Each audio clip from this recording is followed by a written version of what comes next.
ya conectándonos con nuestros buenos amigos a través del enlace que tenemos acá en mi página, Andrew Álvarez Chardón, página oficial. Comenzamos hoy, una vez más, nuestro segmento La Última Frontera. Vamos a conectarnos ya, empiezan a entrar nuestros amigos, así que en un momento, próximo segundo, ya estaremos hablando de los asuntos que nos ponen a pensar más allá de lo aparente. Buenas tardes, mis amigos, bienvenidos a este segmento que hacemos aquí desde The Yard, el restaurante Vaca Brava en Caguas, desde la Cava, aquí en Caguas. Estamos transmitiendo todos los lunes en vivo a las 3:30 de la tarde este segmento que hemos titulado La Última Frontera. Aquí pues hablamos de asuntos y de temas que no únicamente son interesantes, sino que en ocasiones extraños, porque no es precisamente lo que se discute diariamente, ni tampoco es el tema, ¿no? Digamos, de exposición que se da a través de la prensa y en los mayores pues centros noticiosos, de las líneas editoriales que casi siempre existen para tratar, ¿no?, de determinar qué asunto, ¿no?, qué información, qué cosa en particular se le lleva a la gente, ¿no?, se le transmite al público. Pues esas cosas pues regularmente no se hacen. Por otro lado, también hay que señalar que en las universidades, ¿no?, en el currículum universitario, inclusive en las clases que tengan que ver con psicología, humanidades o incluso antropología, pues tampoco se pone mucha esta información que es interesante, que también podría ser incluida, algunas de ellas, dentro de la historia de la humanidad. Me explico. No, dentro de las cosas que han acontecido y que de alguna forma u otra hay, ¿no?, algún tipo, digamos, de noción, información de que ciertas situaciones sí ocurrieron realmente y que otras pues meramente parte de la manipulación y la fantasía que le meten en la cabeza a las personas. Pero aquí, hoy en La Última Frontera, vamos a estar platicando un rato sobre la segunda parte, que esto que comenzamos, que habíamos hablado sobre la visión remota el pasado lunes, el Instituto SRI, ¿no?, Instituto Stanford, que habíamos también mencionado aquí, al doctor Puthoff, al doctor Stark. Habíamos hablado también de Fort Meade, allá en Maryland, donde pues se llevaban a cabo, ¿no?, los principales proyectos que se desarrollaron luego del Stargate, que había comenzado precisamente en la CIA, y luego cuando el Departamento de la Defensa retoma todo este proyecto. Así que tenemos muchísimas cosas interesantes que platicar. Y aparte de eso, pues vamos a hablar también de otros proyectos que parecen inverosímiles, pero que son reales, ¿no? Están ahí descritos en la historia, documentos que han sido liberados, como dije la pasada semana, a través del Acta de Libre Información, documentos que en el 2017 en la Internet se publicaron millones y millones de ellos, que parece que nadie pues se detuvo realmente a examinar, ¿no?, dentro de esa bóveda de información que se abrió al público, qué documentos eran neurálgicos, sensitivos, qué cosas tal vez no deberían llegar a las personas. Pero además de eso, también hay que recordar que en muchísimas ocasiones los servicios de inteligencia también se dedican precisamente a liberar información que realmente es desinformación, es decir, que realmente está dedicada para confundir al público o a los que están buscando, ¿no?, algún tipo, ¿no?, digamos, de noticia, de impacto o algún tipo de revelación que pueda cambiar el orden establecido, ¿no? Es decir, lo que nos han dicho, lo que nos han enseñado, lo que nos han programado, donde nos han encarcillado durante tantísimo tiempo, ¿no?, en esas casillas de entender que todo el mundo tiene una limitación, ¿no?, de que el plano de existencia humano se delimita únicamente aquí a la existencia física, material, y que usted, si quiere aspirar a algo, pues tiene que pertenecer a una religión que sea afín al Estado en común del que estamos hablando, y tantas cosas más, ¿no? Aquí esto es parte, ¿no?, del orden social y de los controles sociales. Pues bien, hablando de esta situación de la visión remota y de la clarividencia y estos fenómenos extrasensoriales que son estudiados por la parapsicología y también son estudiados por otras ciencias afines a la parapsicología, inclusive filosofías como podrían ser los aspectos metafísicos, ¿no?, de la misma psicología transpersonal. Ahora, aquí es importante señalar lo siguiente.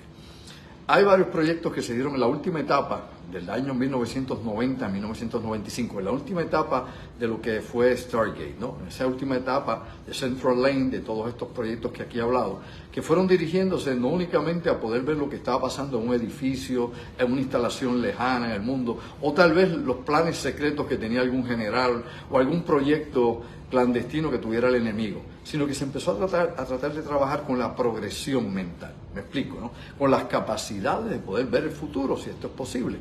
Dentro del marco de la física, como la conocemos, puede partir usted, hombre, desde Newton hasta Einstein. Estas son cosas que son imposibles porque no caben dentro de las leyes físicas conocidas. Pero incluso Albert Einstein, verifique el punto, esto es una nota oscura de la vida, la biografía de Albert Einstein.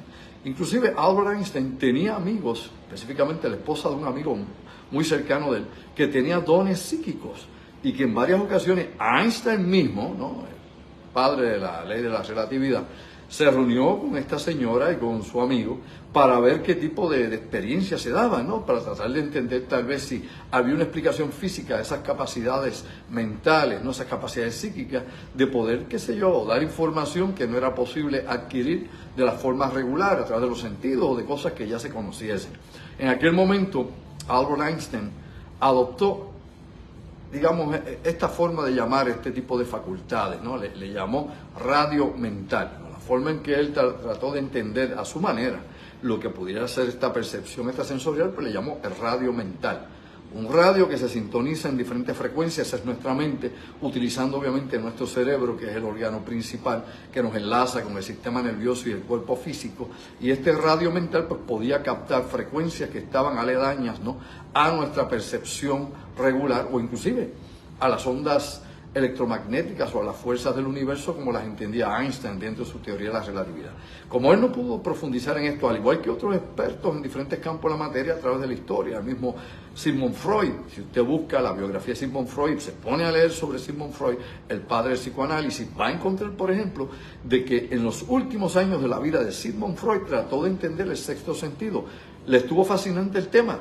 Y de hecho, escrito está entre sus cartas, entre el material didáctico que hay sobre la vida de Sigmund Freud, su investigación, escribió de puño y mano, ¿no?, de puño y letra, en su mano, escribió lo siguiente: si yo estuviese, ¿no?, al principio de mi carrera y no al final de mi carrera y de mi vida, hubiera dedicado mi vida a estudiar estos eventos que parecen insólitos, pero que definitivamente tienen algún tipo de contexto en la conciencia del ser humano.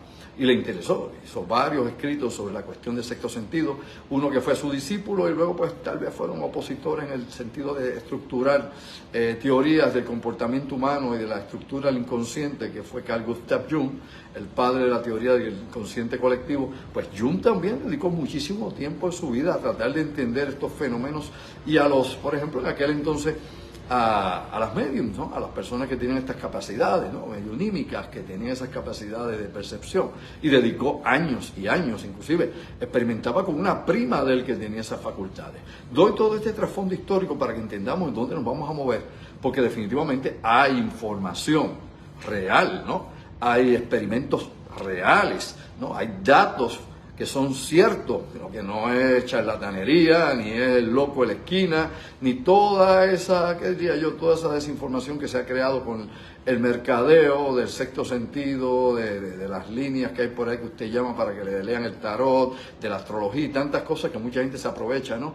Lamentablemente la necesidad de los que, pues, de los incautos, y se aprovechan de estas circunstancias. Pero aparte de todo eso sí ha habido, ¿no?, estos proyectos secretos. Antes de entrar directamente con esa última parte de Perro Negro, Black Dog, de lo que era Stargate en un principio, en un origen, desde el año 72 hasta 1995, que fue el periodo en que se trabajó intensamente esta investigación a través del Departamento de la Defensa y la CIA. Había otros proyectos anteriores que eran sumamente raros y extraños, me explico. Por años, el Departamento de la Defensa, tal como yo les he explicado en otros segmentos, se dedicó a experimentar con cuantas cosas se le pudiera ocurrir, cosas que pudieran suceder, por ejemplo, sabueso psíquico. ¿Y qué era un sabueso psíquico? No era un perro, eran personas que tenían aparentemente, nuevamente, capacidades de percepción extrasensorial, dones que le permitían ubicar, ¿no?, por ejemplo, psicometría, y no el término psicometría desde el punto de vista de la psicología, sino desde el punto de vista de la parapsicología. Personas que sirvieran ¿para qué? Para localizar a personas desaparecidas y perdidas. Hay una larga lista de casos donde desde el FBI hasta policías estatales en los Estados Unidos, Scotland Yard, por ejemplo, allá en Gran Bretaña, han utilizado a estos individuos, a estos llamados, no, como dije, sabuesos psíquicos, porque sirven para ubicar huellas, para ubicar, por ejemplo, marcas que haya dejado o trazos que haya dejado un criminal, detectar probablemente afinidades, esto a través nuevamente de esa percepción extrasensorial, del sexto sentido. Hay una larga lista de casos, claro, si uno lo compara con la lista de fracasos, para que usted haga la comparativa y seamos justos en esto y no seamos exagerados en ninguna medida, usted se da cuenta que hubo muchos casos que nunca se pudo lograr nada con estos supuestos y alegados sensitivos, con estos sabuesos. Hubo casos que ni para atrás ni para adelante, casos que fueron fracasos rotundos, pero hubo otros, ¿no? Docenas y docenas de casos que ahí está la documentación y la evidencia de que efectivamente sucedió. Por ende, por más escéptico que uno quiera ser, ¿no? Por más, qué sé yo, incrédulo que uno quiera hacerlo, por más, qué sé yo, quiera pasarlo por el filtro, o usted crea que sabe de lo que no sabe, o opine porque no le guste el asunto, el tema, o qué sé yo, lo que le pique en la cabeza, la realidad es que ahí están los datos y la evidencia. ¿Y qué hacemos con eso? La pregunta es esa. ¿Qué hacemos con la información que confirma todos estos eventos? La votamos para que no contradizca, vaya a contradecir nuestras ideas materialistas y qué sé yo, y reduccionistas, para que no digan que es que uno no sabe ese asunto y seguir fanfarroneando por ahí, o apoyando el establishment con el programa de control social, político y económico que mantiene sobre las poblaciones. ¿O qué hacemos? O empezamos a estudiar ese potencial humano más allá de lo que nos han dicho hasta ahora, y como he dicho tantas veces, limitado adrede. Hay personas que obviamente explotan en el sentido de que tienen esa psicorragia, esas capacidades desde niños. Hay casos de poltergeist que se han registrado a través de la historia y la investigación seria estos asuntos documentados. Y obviamente los poltergeist siempre se han relacionado dentro del campo de la investigación de fenómenos paranormales con niños que están en el proceso de entrar en la adolescencia, ¿no? Estos niños pues obviamente sufren unos cambios hormonales, hay unos cambios de vibraciones en estos niños y surgen, ¿no?, una serie de eventos que pueden provocar psicocinesis, telequinesis, situaciones de ruidos, eventos que pues parecen ser obviamente sobrenaturales, pero que alegado y supuestamente están relacionados con esa fuerza inconsciente que tienen estos niños. Ahí se relaciona con la cuestión del poltergeist, que más adelante en nuestro segmento pues le vamos a dedicar un poquito más de tiempo a eso. Pues bien, en el proyecto Black Dog, regresando al principio para ir directamente al grano, lo que quería exponerles hoy, empezaron a trabajar, como había mencionado en otra ocasión, con lo que estaba ocurriendo no solamente en países externos, sino dentro de Estados Unidos. Y aún más, la NASA, como había mencionado yo también, en el caso, por ejemplo, de Ingo Swann, que fue utilizado en la década de los 70, específicamente en 1979, mal no recuerdo, también fue utilizado Ingo Swann en estos proyectos en 1976. ¿Por qué en el 76-79? La misión Vikingo 1 en el 76 y Vikingo 2 en el 79, que inclusive físicos como Carl Sagan, que estaba relacionado en aquel entonces con esos proyectos vikingos en la NASA, estaba consciente de que se estaba haciendo paralelamente, ¿no?, de forma subyacente a todo esto que ocurría del proyecto principal, ¿no?, de la sonda espacial en Marte, el martizaje en la superficie, etcétera. Pues se estaba haciendo otro proyecto similar precisamente con un psíquico, Ingo Swann, que de hecho Ingo Swann ya murió hace unos años. Ingo Swann murió para allá para el 2013, este pintor neoyorquino, que anteriormente se habían hecho otros proyectos, por ejemplo, con otro psíquico de nombre Olaf, que había trabajado también un proyecto telepático utilizando, ¿no?, el viaje del Nautilus, el primer submarino nuclear de Estados Unidos, donde se hicieron pruebas con las famosas cartas Zener. Y esto usted lo puede verificar, esto no es un mito, es un hecho. Así que, por ese lado, la Marina de Guerra de los Estados Unidos también usó este proyecto, para que usted esté más al tanto de cuántas cosas se ha trabajado con la mente, y se supone usted no deba saber, y yo por este medio siempre digo, verifique lo que digo y luego opina. Pues bien, para despertar la conciencia de la gente, la Infantería Marina de los Estados Unidos, ¿qué hacía la Infantería Marina de los Estados Unidos en la guerra de Vietnam? Pues utilizaba radiestesia. ¿Sí? Nada más con el testigo, radiestesia, el péndulo, las famosas varitas estas, ¿no?, que utilizan para localizar el agua, ¿no? Pues ese tipo de método de radiestesia lo usó la Marina, ¿para qué? Para localizar los túneles del Vietcong en la guerra de Vietnam. Búsquelo, eso es un hecho histórico. Inclusive está en la biblioteca del Congreso de los Estados Unidos. Estos son documentos que se han desclasificado, que antes eran secretos, hombre, eran top secret antes. Así que la Marina de Guerra, la Infantería Marina, utilizaba estos sistemas para localizar esos túneles. Y usted me preguntará, pero bueno, si todo eso es charlatanería y todo eso se lo inventó alguien y eso es superchería y todo lo que usted quiera decir por ahí, eso son creencias invalidadas, eso es la gente. Pues bueno, porque usó la Infantería Marina, porque usó dentro de los recursos que podían utilizarse, la desesperación de la Marina los llevó a eso, a los Marines. ¿Por qué entonces utilizaron a Ingo Swann, la NASA? ¿Por qué? Para jugar, para botar dinero, para hacer de tonto ante tanto científico allí de primer nivel, escéptico y con tantas, ¿no?, posibles explicaciones a otras cosas que no se entienden. Pues bueno, tenemos ese ejemplo. El proyecto, por ejemplo, Silverback, ¿no?, El Silverbuck fue un proyecto que se desarrolló para crear tecnología que se moviera por energía no convencional. Y energía no convencional, pues bueno, que no fuera por energía nuclear, que no fuera por energía de hidrocarburos, es decir, gas, gasolina, querosén, que no fuera, por ejemplo, diésel, nitrógeno, hidrógeno, ni combustibles líquidos, ni sólidos. Y aquí se aplicaba, obviamente, tecnología muy similar a lo que la gente llamaba OVNIs, ¿no? Los objetos voladores no identificados. El Silverbuck existió. Al que le guste o no está, ahí está. ¿Qué hacemos? Masticamos el papel, lo botamos, ¿no? Ahí está. Y se experimentó con estos proyectos en diferentes zonas de desarrollo dentro de los Estados Unidos, ¿no? Desde, lógicamente, el estado de Nevada hasta Sandía, allá en Nuevo México, y lugares donde están los laboratorios de desarrollo de propulsión de la Fuerza Aérea y de otros cuerpos militares, del Pentágono. Despierta, durmiente. Hay mucho que aprender, hay mucho que buscar. No meramente como he dicho, los cuentos estos. Aparte de ya de los proyectos como el Libro Azul, que todo el mundo básicamente lo ha escuchado alguna vez, el Book, Sign, Rush y todos esos proyectos conocidos por mucha gente. Y actualmente Arrow, ¿no? Que es la oficina que precisamente investiga estas anomalías aéreas en el Pentágono, en el Departamento de la Defensa en Washington, que eso es lo más reciente. Pues bien, hablando de todo esto, se dieron también proyecciones, digamos, fuera del planeta. Allá en 2017, entre los documentos que se liberaron, hubo uno que fue sumamente impactante e interesante. Y tenía que ver con digamos, un sondeo mental que se hizo sobre el planeta Marte. Y en este caso, específicamente, se usó a Joseph Maumonigal. ¿Recuerda usted Maumonigal? Que yo lo mencioné aquí, este ex militar de los Estados Unidos, condecorado también. No, Maumonigal no era cualquier patán suelto por ahí. Pues bueno, Joseph Maumonigal fue la persona que en 1974, precisamente en uno de los laboratorios de Formit, se llevó para hacer este tipo de proyección en la profundidad del espacio. Claro, a él no le dijeron que iba a viajar al espacio. Y obviamente estas cosas se hacen con un testigo ciego. ¿Qué quiere decir un testigo ciego? Bueno, que usted no sabe realmente cuál es el material que se va a utilizar. Usted tiene, por ejemplo, una persona que está con usted en este cuarto, ¿no? Esa persona se sienta con usted, en este caso fue un agente de la CIA.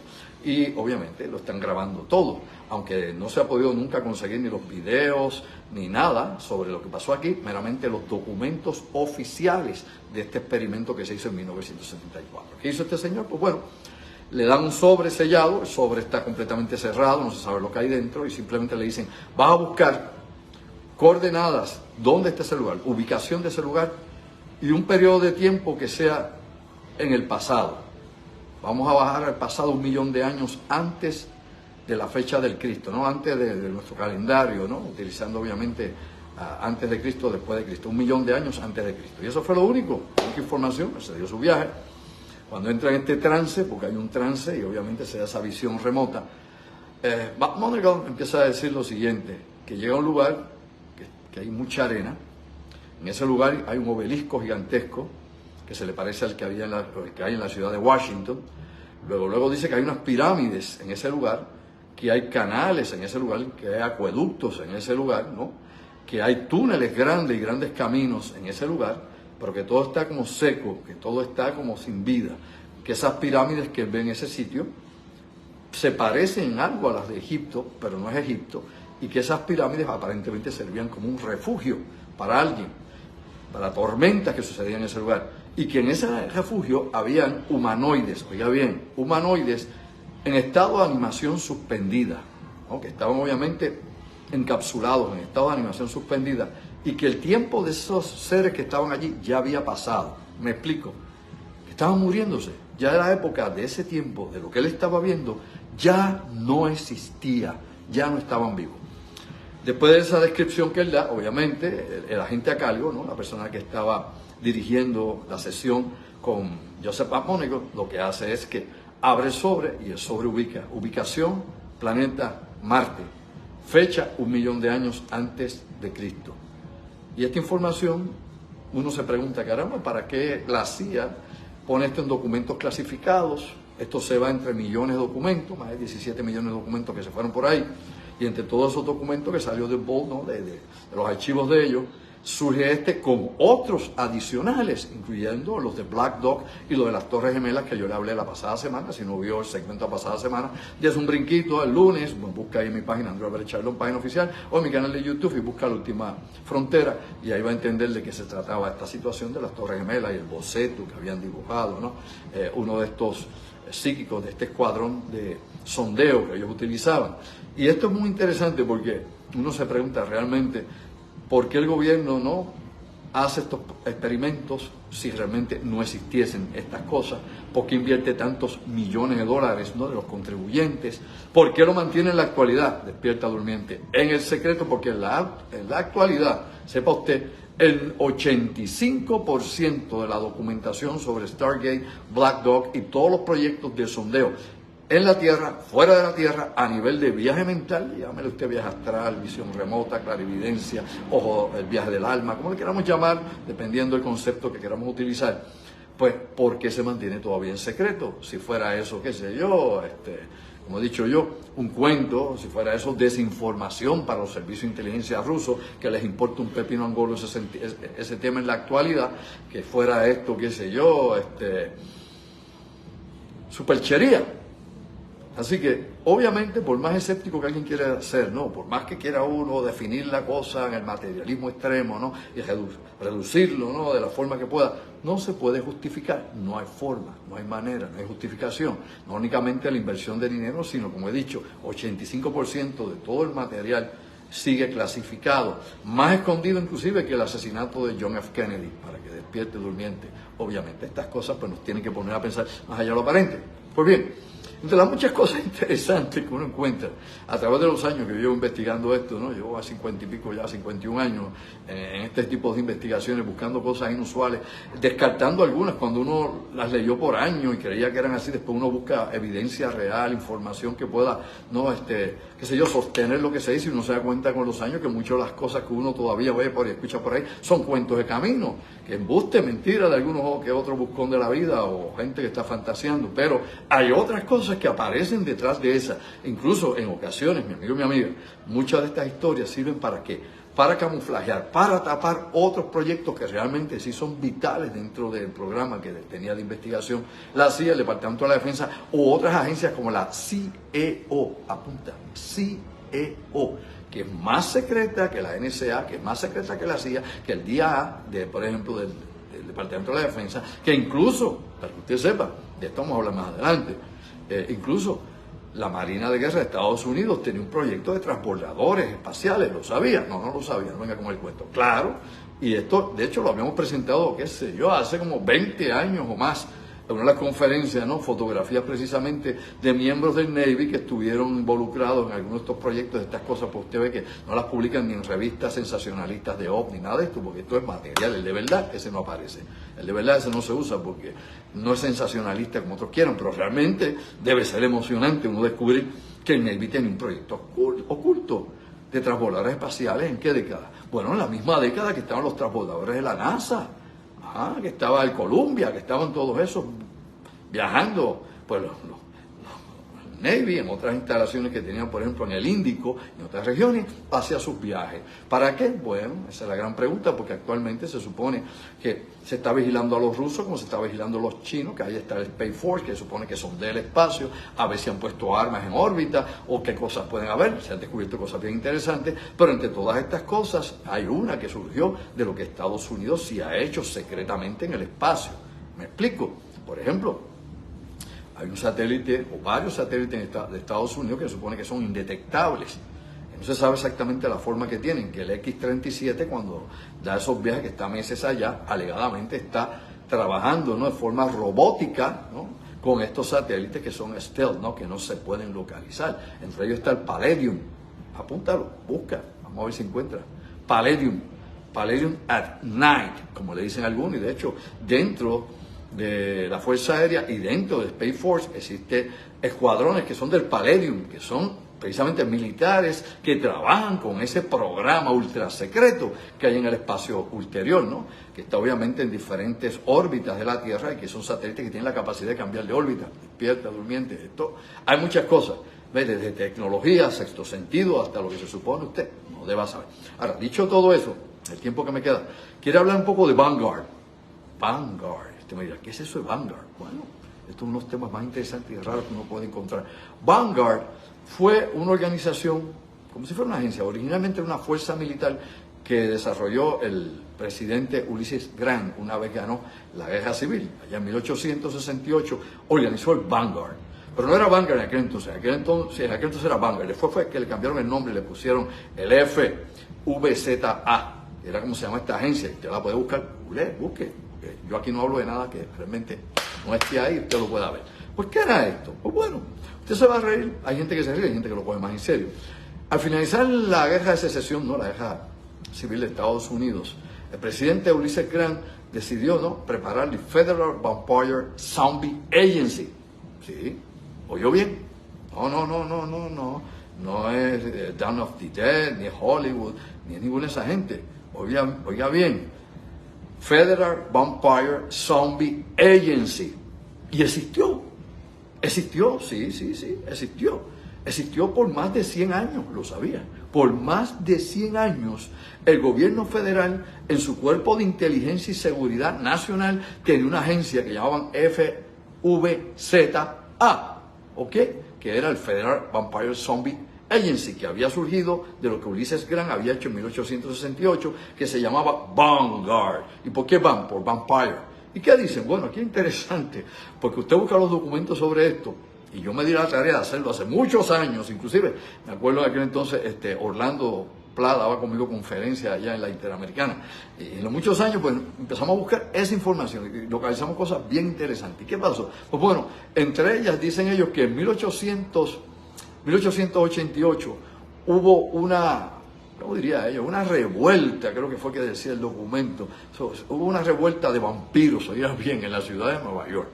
Y uno acá lo coge a chiste, pero ahí están los documentos federales con el sello Tada, eso está parte de la historia, está, como he dicho, en la Biblioteca del Congreso de los Estados Unidos, está ahí. Él informa la historia desconocida, la que supone usted no deba saber, por ahí está. Y la pregunta es rigor, entonces existen los vampiros y los zombies, todas esas cosas que pone Hollywood, y babeándose, y chupando sangre, y apriétame aquí, realmente existe eso. Pues bueno, estaba esta agencia, Federal Vampires and Zombie Agency, que estudiaba vampiros, oiga bien, estudiaba hombres lobos, sí, antes que Bela Lugosi, ¿no?, que Boris Karloff, que Don Shine Jr., y toda esta gente que hacía hombre lobo, vampiros, y toda esa gente, sí, antes que toda esa gente, y estudiaba zombies.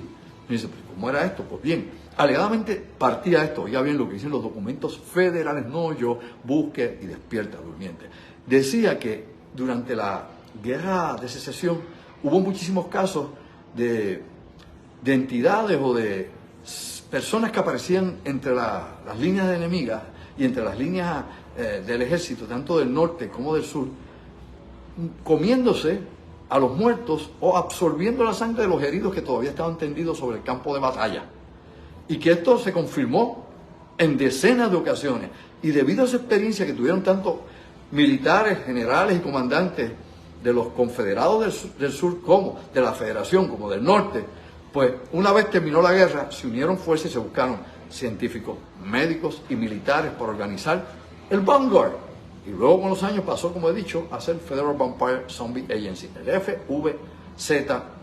Pues bien, de 1968 estuvo activo hasta 1975. Verifique, despierta durmiente, hasta 1975. Parece una locura, parece una paja mental, parece traído de Hollywood, por ahí está. Más de 100 años, hombre, más de 100 años estuvo esta agencia trabajando con vampiros, zombies, hombres lobos. Y uno dice, pero ven acá, ¿y qué se tomó esa gente? ¿Alucinógeno? ¿Pitorro? ¿Mal curado? ¿Qué pasó aquí? Bueno, ahí están los datos. Yo te invito por este medio a que verifique y después me dice, despierta durmiente. Bueno, en 1975, el presidente Gerald Ford decidió cerrar la agencia, la canceló. Parece que ya en 1975 no quedaban vampiros, ni hombres lobos, ni zombies, corriendo, qué sé yo, por los campos de Estados Unidos, por los bosques. De milagro no pusieron ahí a Bigfoot, ni a Yeti, ni nada de esas cosas, no. Sasquatch, nada de eso apareció por ahí, pero eso es otra tradición. Inclusive, sepa usted, una pequeña asignación, busque usted la lista de animales que hay protegidos en Yellowstone. Yellowstone, busque, y va a encontrar que entre ellos aparece Sasquatch. Qué cosa curiosa la vida, ¿verdad? Tal vez No sé, alguien lo puso por estar, pero ahí está. Y estamos hablando del Fishing and Wildlife. Estamos hablando de bosques nacionales de los Estados Unidos, agencias federales, por aquello de. Así que uno se pregunta, ¿los federales están fumando algo muy fuerte desde hace muchos años o realmente hay cosas que se supone que usted no deba saber y que se mantienen al margen del conocimiento general de la gente para que no haya pánico, para que la gente no ponga miedo, seres de otros mundos, otra dimensión, criaturas extrañas, qué sé yo? Toda esa criptozoología o todas esas cosas que de cuando en vez se hablan por ahí, algunas descabelladas, pero yo aquí me baso en documentos, no me baso en que aquel me lo contó, que aquel dijo que vio algo que volaba, que aquel le dio un susto por la noche, que algo lo tocó la espalda, que lo viraron, no, ese tipo de cosas no. Yo me voy por la documentación, por casos, no un documentito suelto, cientos o miles de documentos que afirmen algo de agencias federales reales que están dentro de qué, dentro de las bibliotecas, como por ejemplo la del Congreso, o obviamente material liberado a través del Acta de Libre Información de los Estados Unidos, que está verificado que no es, por ejemplo, una falsificación. ¿Ok? Bueno, Gerald Ford cierra esta agencia en 1975. El último director que yo recuerde que tuvo esta agencia era un señor de apellido Pecos, y como Pecas, Pecos. Y este señor fue el último que dirigió esta agencia, Hugo Pecos. Hugo Pecos, no recuerdo, Hugo Pecos. ¿Qué pasó? Pues bueno, Hugo Pecos explica cómo trabajaba la agencia, cómo ellos iban en grupos especiales, en squad, ¿no? Fuerzas especiales que utilizaban desde el pasado siglo XIX, siglo XX, y ellos pues localizaban los lugares donde estaba supuestamente la actividad de estas entidades, y ahí pues tenían hasta combates y de todo. Eso cuenta este señor que dirigió esa agencia. Así que estos son los misterios que están ahí. Yo acá, a través de La Última Frontera, les voy a traer cosas así. Pero cosas que se puedan documentar, verificar, que tengan origen y que usted sepa cuál es, ¿no?, la fuente de información. Que no es la paja mental, me iluminé, me habló aquel ser de no sé dónde, aquel me lo contó al oído, aquel no lo quiere decir porque es agente secreto, sí, James Bombón, y no quiere que alguien lo vea. Ese tipo de cuentos no, esos son cuentos de camino, allá los bobos que se lo creen. Vamos a hablar con los documentos, así que despierta durmiente. El caso, obviamente, de Joseph McMoneagle, pues nos tiene que poner a pensar sobre qué hubo en Marte, si hubo algo, si hay ruinas de una antigua civilización marciana todavía allí, la experiencia que tuvo en 1974 con ese viaje mental que dio allá, monitoreado por la CIA y por agentes de la CIA, los documentos oficiales que están liberados están ahí, no son falsificados, es la verdad, le gusta el que no. Luego la experiencia Ingo Swann con NASA, también la hablamos acá, para el que entró ahora, cuando termine esto, entra al principio del video y podrá ver de qué estamos hablando aquí. Y si quiere mayor referencia, puede ir al segmento que hicimos la pasada semana de La Última Frontera, donde comenzamos hablando del Stargate y de todos estos proyectos relacionados con Stargate y la gente que estuvo ahí involucrada en toda esta situación.